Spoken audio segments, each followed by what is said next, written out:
اللہ علیہ وسلم نے فرمایا لیس العید لمن لبس الجدید ولکن العید لمن خاف الوعید۔ عید صرف اس چیز کا نام نہیں ہے کہ اچھے کپڑے پہن لیے جائیں، نیا لباس پہن لیا جائے، بن سور کے خوشی منا لی جائے، بلکہ عید اس چیز کا نام ہے کہ اللہ کے سامنے کھڑا ہونے سے ڈر جائے۔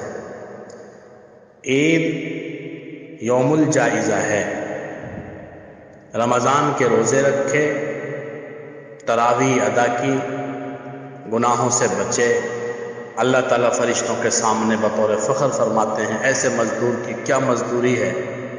فرشتے عرض کرتے ہیں کہ یہی کہ اس کی اجرت دے دی جائے، تو اللہ تعالیٰ اپنی بخشش کے ذریعے، اپنی رحمت کے ذریعے، اپنی مغفرت کے ذریعے روزے داروں کو یہ انعام دیتے ہیں اور جائزہ عطا فرماتے ہیں۔